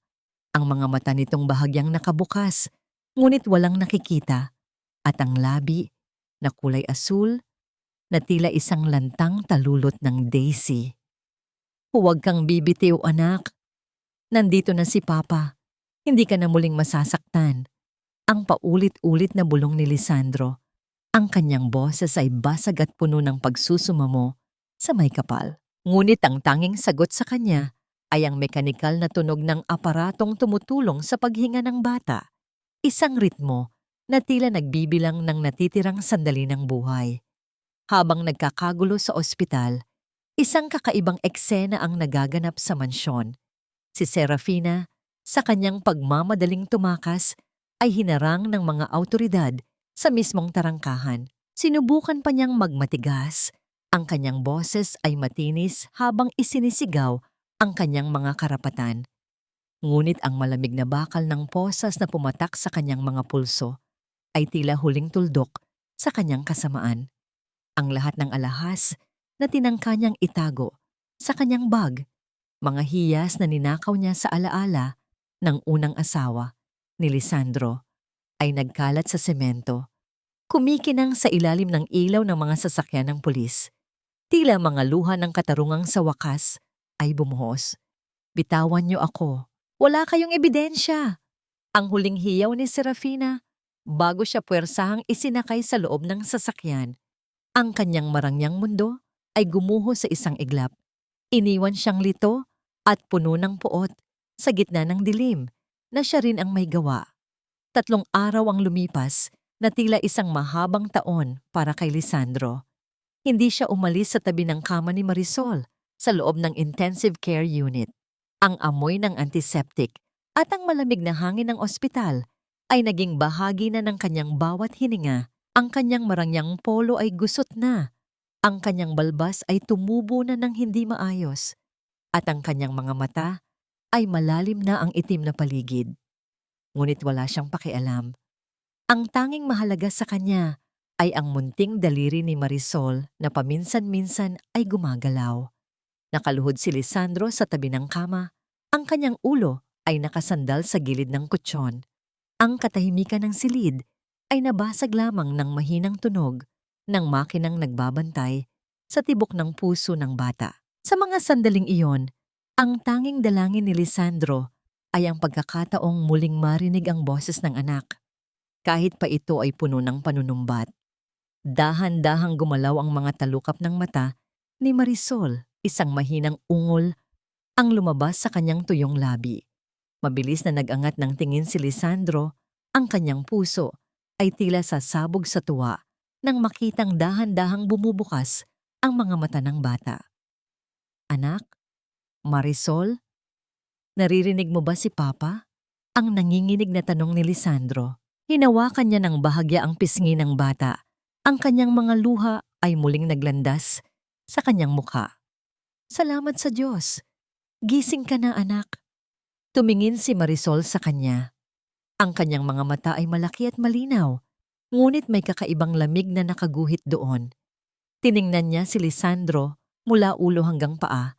Tila tinitimbang ang bawat bahagi ng mukha ng lalaking nasa harap niya. Walang bakas ng pagkilala, walang bakas ng takot, at mas masakit para kay Lisandro, walang bakas ng pagmamahal. Sino po kayo? Ang mahinang tanong ni Marisol. Ang bawat salita ay tila isang piraso ng yelong tumarak sa puso ni Lisandro. Nasaan po ako? Bakit po kayo umiiyak? Nanigas si Lisandro sa kanyang kinatatayuan. Ang lahat ng kagalakang naramdaman niya kanina ay biglang napalitan ng isang matinding takot na mas malupit pa sa kamatayan. Ang kanyang anak, ang batang buong buhay niyang pinabayaan, ay gising na nga. Ngunit ang kanyang isipan ay tila tuluyan ng nilisan ang mundong nagbigay sa kanya ng labis na pasakit. Anak, ako ito. Si Papa mo. Ang pagsusumamo ni Lisandro, ang kanyang boses ay puno ng pait. Hindi mo ba ako kilala? Umiling si Marisol nang dahan-dahan. Ang kanyang tingin ay bumalik sa puting kisame ng ospital. Wala po akong papa. Ang sabi po ng babae sa panaginip ko, mag-isa lang ako. Sabi niya, lahat ng nagmamahal sa akin ay naging abo na. Ang bawat salita ni Marisol ay tila isang echo ng mga kasinungalingan ni Serafina na tuluyan ng bumaon sa kanyang murang isipan. Napahagulgol si Lisandro. Isinubsob niya ang kanyang mukha sa mga palad ni Marisol na wala ring nararamdamang init. Ang katarungan laban kay Serafina ay nakamit na. Ngunit ang tunay na parusa para kay Lisandro ay nagsisimula pa lamang. Ang mabuhay sa piling ng anak na hindi na siya kilala. Isang buhay na kailangan niyang gugulin sa pagbuo muli ng isang pusong siya rin ang dahilan kung bakit nadurog. Sino po ang mama ko? Maganda po ba siya gaya ng sabi ng mga nurse? Ang boses ni Marisol ay kasing nipis ng papel. Bawat salita ay tila isang bagong sugat na humihiwa sa puso ni Lisandro. Nakaupo ang bata sa puting kama ng ospital. Ang kanyang buhok ay maayos na nakasuklay at ang kanyang mga mata ay nakatingin sa malayo. Tila may hinahanap na aninong hindi niya matandaan. Ang katanungang iyon ay tila isang mabilis na agos ng malamig na tubig na gumising sa bawat hibla ng pagsisisi sa katawan ng ama. Dahan-dahang inilapag ni Lisandro ang bitbit niyang tray ng pagkain sa maliit na lamesa sa gilid. May dala siyang mainit na tsampurado, ang paboritong merienda ni Marisol, na dati ay tanging si Lola Estela lamang ang naghahanda. Ngunit sa pagkakataong ito, si Lisandro mismo ang gumising ng maaga para pag-aralan ang tamang timpla ng tsokolate at bigas. Ang kanyang mga kamay na dati ay pamilyar lamang sa pagpirma ng mga milyon-milyong kontrata ay puno na ngayon ng maliliit na paso mula sa kalan. Maganda siya, Marisol. Napakaganda. Ang mahinang sagot ni Lisandro. Pinilit niyang ngumiti kahit na ang kanyang mga mata ay nagniningning na sa namumuong luha. Mayroon siyang mga matang kasing linaw ng langit. Pagkatapos ng ulan, eksaktong gaya ng mga mata mo. Tumingin sa kanya si Marisol. Ang kanyang ulo ay bahagyang tumagilid. Bakit po kayo naiiyak, sir? May masakit po ba sa inyo? Ang tawag na sir ay tila isang malakas na sampal na yumanig sa buong pagkatao ni Lisandro. Mas pipiliin pa niyang makatanggap ng matitinding mura o saktan siya ng anak kaysa sa marinig, ang formal at malamig na paggalang na ito. Ang distansya sa pagitan nila ay hindi na lamang mga metro ng semento, kundi isang malawak na karagatan ng nakalimutang kahapon. Wala, Marisol, may napunta lang na alikabok sa mata ko. Pagsisinungaling ni Lisandro habang mabilis na pinupunasan ang kanyang pisngi. Kinuha niya ang mangkok at dahan-dahang hinihipan ang mainit na lugaw. Gusto mo bang subukan ito? Luto ito ng isang taong gustong-gusto kang makitang malakas muli. Kinuha ni Marisol ang kutsara. Sa bawat subo ng bata, tahimik na nagmamasid si Lisandro. Ang bawat kilos ni Marisol, ang paraan ng kanyang paghawak sa kubyertos, ang marahang paglunok, ay tila isang dahan-dahang pagbabalik ng buhay sa loob ng malamig na silid na yon. Ngunit ang bawat sandali ng katahimikan ay tila isang nagbabantang paalala na ang kanyang anak ay isang estranghero sa kanyang sariling tahanan. Lumipas ang mga araw at dinala ni Lisandro si Marisol pabalik sa mansyon. Ngunit hindi na ito ang mansyong puno ng takot at dilim. Ipinatanggal ni Lisandro ang lahat ng mabibigat na kurtina. Hinayaan ang sikat ng araw na pumasok sa bawat sulok ng bahay. Ang atik ay tuluyan ng ipinasara at ang kwarto ni Marisol ay inilipat sa tabi ng kwarto ni Lisandro.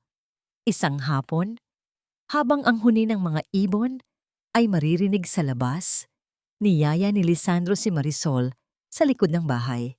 Doon, sa lugar kung saan dati ay may naganap na sunog at pighati, ay may isang bagong tanawin. Hindi na uling at abo ang makikita, kundi malalambot na lupa na handa ng taniman.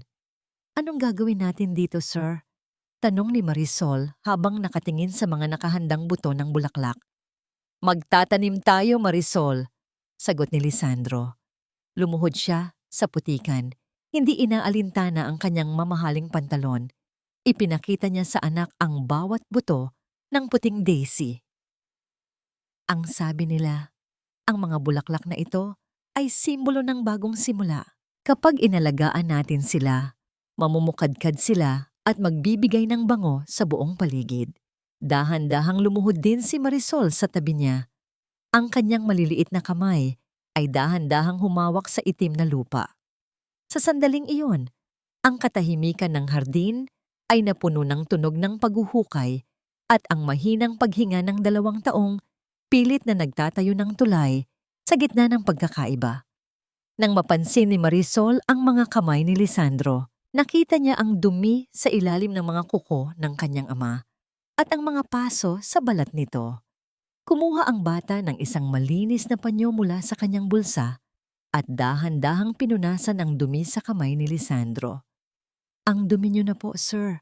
Baka po kayo magkasakit, ang mahinang sabi ni Marisol. Napatigil si Lisandro. Ang haplos ng maliit na kamay ni Marisol sa kanyang balat ay tila isang kuryenteng nagpadaloy ng init sa kanyang buong pagkatao. Sa unang pagkakataon, hindi niya nakita ang takot sa mga mata ng anak. Nakita niya ang isang bahid ng malasakit, isang munting kislap ng dating Marisol na pilit niyang pinabayaan. Salamat, Marisol! Bulong ni Lisandro. Ang kanyang boses ay tila isang panalangin na tupad. Ngunit ang kapayapaan ng hapon ay biglang nabasag nang tumayo si Marisol para kumuha ng tubig. Sa kanyang paglalakad, napansin niya ang isang lumang pinto sa dulo ng pasilyo na bahagyang nakabukas dahil sa hangin. Ito ang pinto patungo sa hagdan ng attic na nakalimutang ilak ng mga trabahador kanina. Bago pa man mapigilan ni Lisandro, mabilis na pumasok si Marisol sa loob. Ang bawat hakbang ng bata sa kahoy na hagdan ay tila isang tibok ng pusong nagmamadali. Nang makarating siya sa itaas, ang madilim na attic ay bumungad sa kanya. Doon, sa dingding na hindi pa nabibigyan ng bagong pintura, nakita niya ang mga guhit ng uling. Ang kanyang paningin ay nakapako sa guhit ng isang munting ibong nakakulong sa mga tinik. Isang matinding kirot ang biglang gumuhit sa ulo ni Marisol. Ang kanyang mga kamay ay napahawak sa kanyang sentido habang ang mga imahe ng nakaraan, ang sampal ni Serafina, ang ulan sa labas ng gate at ang malamig na boses ng kanyang ama ay tila mga kidlat na bumabasag sa kanyang amnesia. Marisol, huwag kang tumingin dyan! Ang sigaw ni Lisandro mula sa ibaba habang mabilis na tumatakbo pataas. Humarap si Marisol sa kanyang ama. Ang kanyang mga mata ay hindi na bakante. Ang mga ito ay puno na ng isang matinding kilabot at biglang pagkilala. Ang panyong hawak niya kanina ay nahulog sa sahig, tila isang puting bandila ng pagsuko sa gitna ng digmaan ng alaala. Papa! Ang mahinang tawag ni Marisol. Ang boses niya ay puno ng pait, na tila ba ngayon lang siya muling nagising sa isang masamang panaginip. Papa, bakit niyo ako iniwan sa dilim? Napahinto si Lisandro sa huling baitang ng hagdan. Ang kagalakang marinig, ang tawag na papa, ay agad na nilunod. Nang matinding takot, nang makita ang galit at sakit na muling naglalagablab sa mga mata ng kanyang anak. Ang pader ng amnesia ay tuluyan ng gumuho, ngunit ang nasa likod nito ay ang katotohanang mas masakit harapin kaysa sa pagkalimot. Papa, bakit mo ako iniwan sa dilim? Bakit mo hinayaang maging abo ang lahat ng alaala ni Mama? Ang boses ni Marisol ay hindi isang sigaw, kundi isang basag na bulong na tila nanggagaling sa pinakamalalim na sulok ng kanyang naguguluhang diwa. Nakatayo ang bata sa gitna ng atik. Ang kanyang mga kamay ay nakadiin sa kanyang sentido, habang ang bawat guhit ng uling sa dingding ay tila naglalabas ng mga boses ng nakaraan. Ang hangin sa loob ng silid ay tila naging kasing bigat ng semento, dahan-dahang sumasakal sa bawat hininga ni Lisandro habang nakatitig sa kanyang anak. Hindi nakagalaw si Lisandro sa huling baitang ng hagdan. Ang bawat salita ni Marisol ay tila isang matalim na palaso na tumatagos sa kanyang dibdib. Winawasak ang anumang pag-asang nabuo niya sa nakalipas na mga araw. Ang katotohanang naaalala na ng kanyang anak ang lahat. Ang bawat sampal, bawat gutom, at ang bawat gabing puno ng takot sa ilalim ng pamumuno ni Serafina ay tila isang hatol na wala nang kawala. Anak, Marisol, ang tanging nasabi ni Lisandro, ang kanyang boses ay tila isang ihip ng hangin sa gitna ng bagyo. Dahan-dahan siyang lumapit, ang kanyang mga tuhod ay tila gawa sa jelly habang lumuluhod siya sa tapat ng bata. Hindi siya nagtangkang hawakan ng kamay ni Marisol dahil alam niyang sa mga sandaling ito, ang kanyang haplos ay baka magdala lamang ng panibagong sakit. Patawarin mo ako. Wala akong ibang maisasagot kundi ang katotohanang naging bulag ako. Naging bingi ako sa bawat hikbi mo dahil mas inuna ko ang aking sariling katahimikan. Tumingin si Marisol sa kanya. Ang mga mata ng bata ay puno ng mga luhang hindi pa bumabagsak. Kumikinang sa munting liwanag ng atik. Sabi po ni Tita Serafina, galit daw po kayo sa akin. Sabi niya, ayaw niyo na raw po akong makita dahil kamukha ko si Mama. Totoo po ba yun, Papa? Ganoon po ba kalaki ang kasalanan ko sa inyo? Hindi, anak. Hinding-hindi. Ang hagulgol ni Lisandro. Isinubsob niya ang kanyang mukha sa kanyang mga palad. Ang kanyang mga balikat ay nanginginig sa tindi ng pagsisisi. Ikaw ang pinakamagandang bagay na nangyari sa buhay namin ng mama mo. Ang tanging kasalanan mo ay ang pagkakaroon ng isang amang hindi marunong magpahalaga sa tunay na kayamanan. Pinaniwalaan ko ang bawat kasinungalingan dahil natatakot akong harapin ang lungkot. Pero sa pagtakas ko, ikaw ang naging biktima. Isang mahabang katahimikan ang bumalot sa atik. Ang tanging naririnig ay ang mahinang tunog ng hangin na pumapasok sa bitak ng bintana at ang mabigat na paghinga ni Lisandro. Dahan-dahang ibinaba ni Marisol ang kanyang mga kamay. Lumakad siya ng ilang hakbang patungo sa kanyang ama. Ang kanyang munting kamay ay dahan-dahang dumampi sa magulong buhok ni Lisandro. "Masakit po ba ang puso niyo, Papa?" Ang mahinang tanong ni Marisol. Ang galit sa kanyang boses ay dahan-dahang napalitan ng isang pamilyar na lambing. Isang katangiang namana niya sa kanyang ina na hindi kailanman nagtanim ng puot. Nag-angat ng tingin si Lisandro, ang kanyang mukha ay basa ng luha. "Higit pa sa sakit, Marisol, parang nadudurog ang bawat bahagi ng pagkatao ko dahil alam kong ako ang dahilan kung bakit ka nasaktan ng ganito." Sabi po ni Lola Estela sa panaginip ko, ang mga bulaklak daw po ay kailangang dumaan sa ulan bago sila mamukadkad. Bulong ni Marisol. Ang kanyang mga mata ay nakatitig na ngayon sa mga guhit sa dingding. "Ayaw ko na po dito sa dilim, Papa. Gusto ko na pong lumabas. Gusto ko na pong makita ang mga daisy na itinatanim natin." Tila isang malaking pader ang gumuho sa puso ni Lisandro. Dahan-dahan niyang binuhat si Marisol. Ang bata ay hindi lumaban. Sa halip ay isinandal ang kanyang ulo sa leeg ng kanyang ama. Sa bawat hakbang nila pababa ng hagdan, naramdaman ni Lisandro ang dahan-dahang pagluwag ng pagsisikip sa kanyang dibdib. Pagdating nila sa hardin, ang sikat ng araw sa hapon ay tila isang mainit na yakap na sumalubong sa kanila. Ang mga buto ng daisy na itinanim nila nitong mga nakaraang araw ay nagsisimula na palang sumibol, mga munting luntiyang dahon na pilit na bumabangon mula sa itim na lupa. Doon, sa gitna ng bagong bungkal na hardin, nakatayo si Lola Estela. Ang matanda ay nakangiti. Ang kanyang mga mata ay nagniningning habang nakatingin sa mag-ama. "Tapos na ang dilim, Lisandro," ang mahinang sabi ni Lola Estela. "Ang katarungan ay nakamit na sa labas, ngunit ang tunay na kapayapaan ay narito sa loob ng bakuran ninyo." Ibinaba ni Lisandro si Marisol sa tapat ng mga munting halaman. Kinuha ng ama ang isang maliit na pandilig at ibinigay ito sa anak. Sabay silang lumuhod sa lupa. Ang kanilang mga kamay ay nagtagpo sa pag-aalaga sa mga munting buhay na simbolo ng kanilang bagong simula. Ngunit ang katahimikan ng hapon ay biglang nabasag ng marinig ang tunog ng pagbukas ng malaking gate ng mansyon. Isang puting sasakyan ang dahan-dahang pumasok. Nang huminto ito, bumaba ang isang babaeng may suot na simpleng bestido. Ang kanyang buhok ay mahaba at itim, at ang kanyang mga mata ay tila isang salamin ng nakaraan. Napatigil si Lisandro. Ang kanyang hininga ay tila naging isang putol-putol na singhap habang nakatingin sa babaeng papalapit sa kanila. Ang mukha nito ay kasing pamilyar ng isang panaginip na matagal na niyang kinalimutan. "Clara?" Ang mahinang tawag ni Lisandro.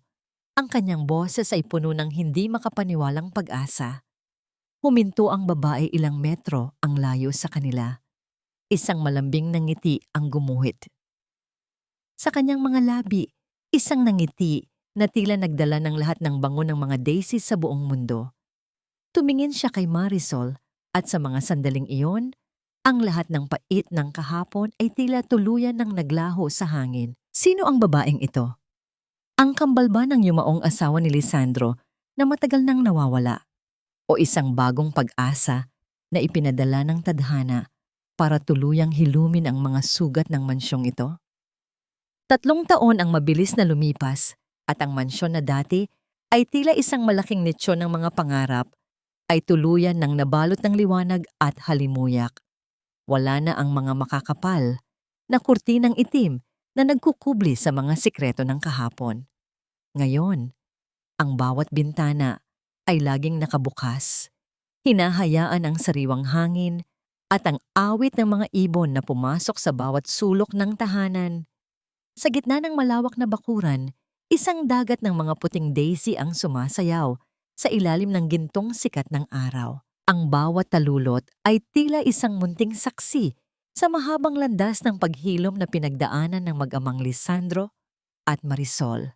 Sa gitna ng hardin, nakatayo ang isang simpleng gazebo kung saan madalas silang magtipon-tipon.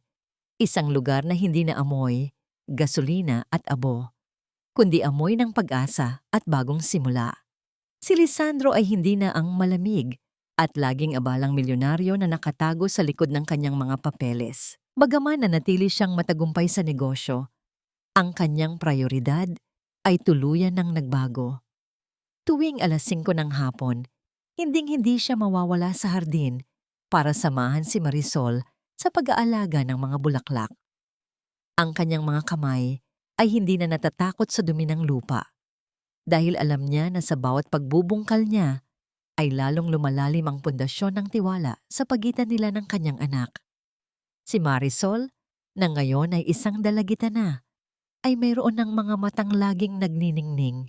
Wala na ang takot at ang mga anino ng pighati na dati ay laging nakasilip sa kanyang mga tingin. Ang kanyang pagtawa ay tila isang musika na bumubuhay sa buong mansyon.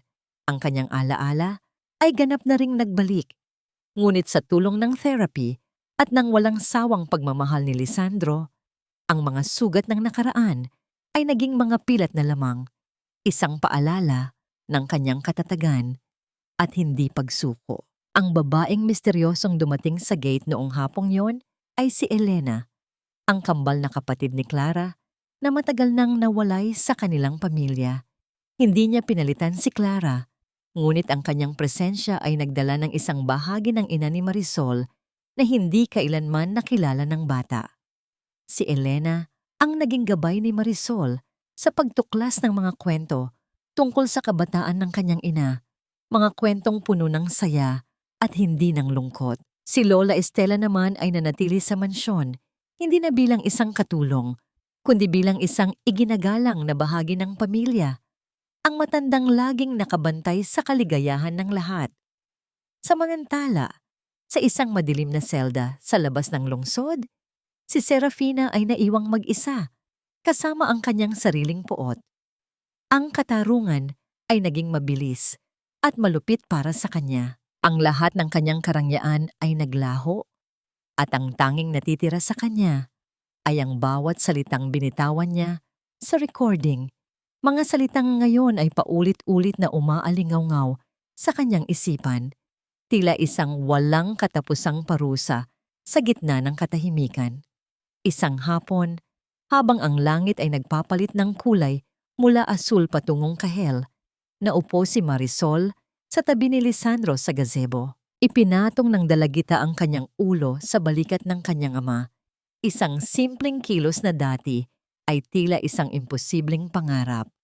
Papa, sa tingin niyo po ba, masaya si Mama sa nakikita niya ngayon? Ang mahinang tanong ni Marisol habang nakatingin sa mga daisy. Hinalikan ni Lisandro ang tuktok ng ulo ng anak. Ang kanyang mga mata ay nagniningning sa kagalakan. Sigurado ako, Marisol, ang bawat daisy na namumukadkad dito ay tila isang nangiti ng iyong mama. Sa wakas, malaya na tayo sa dilim. Sa wakas, ang mansyong ito ay naging isang tunay na tahanan. Dahan-dahang hinawakan ni Marisol ang kamay ni Lisandro. Ang kanilang mga daliri ay naglapat sa gitna ng katahimikan. Wala nang kailangan pang sabihin. Ang bawat pintig ng kanilang puso ay sapat na para ipahayag ang katarungan ng pagpapatawad at ang kapayapaan ng isang pusong nahanap muli ang daan pauwi. Ang kwento ng tahimik na hikbi ay tuluyan ng nagwakas, napalitan ng isang panghabang buhay na himig ng pagmamahal na kailanman ay hindi na muling mababasag ng anumang kasinungalingan o pagkabulag.